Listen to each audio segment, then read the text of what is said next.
Something about that moment felt different the second it happened. Not louder, not more dramatic than anything else that morning. Just different. A shift in the air of the studio that viewers at home somehow picked up on before a single word had fully landed. Ben Shephard, sitting beside the woman he'd shared a sofa with for the better part of 2 decades, wasn't just saying goodbye. He was trying, in real time, to put language around something that had clearly grown far bigger than a working relationship. And anyone who has watched Good Morning Britain long enough knows that when Shephard's voice softens like that, something real is happening.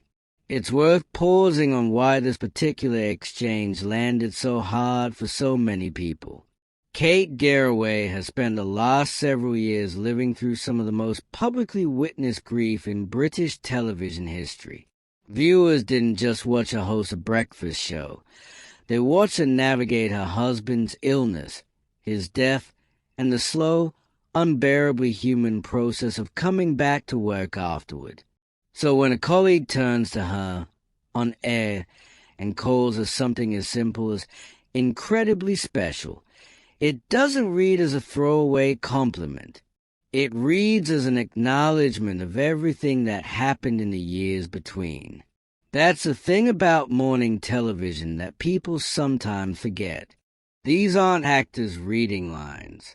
These are people who have built an actual friendship under studio lights at 5 a.m.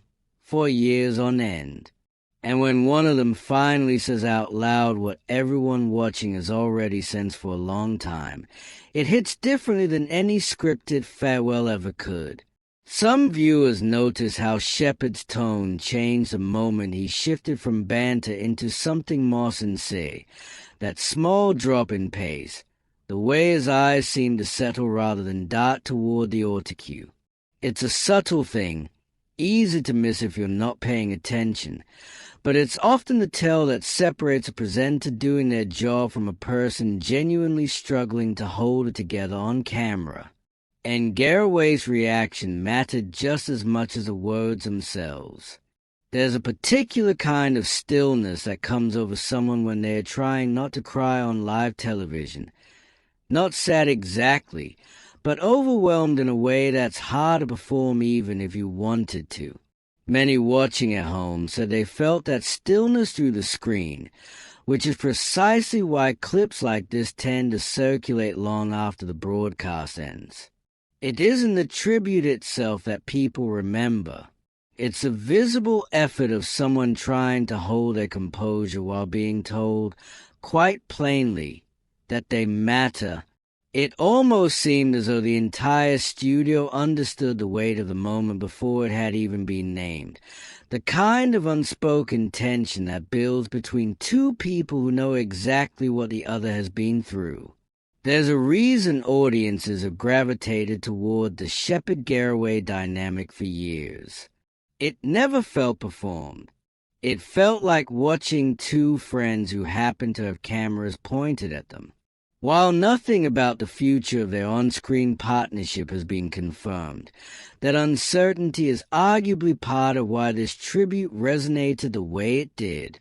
Viewers online interpreted the exchange as something closer to a quiet closing chapter than a routine moment of praise, a recognition that some partnerships on television aren't easily replaced, no matter who steps into the chair next.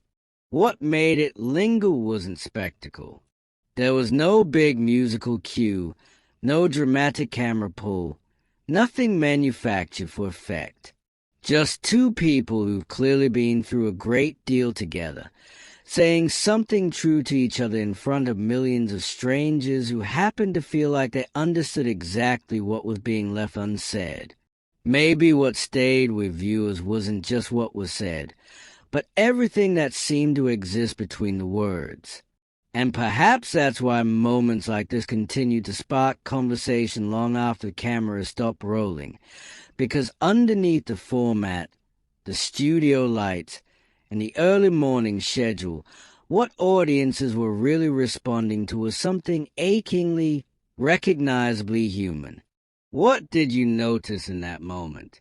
Let me know in the comments below.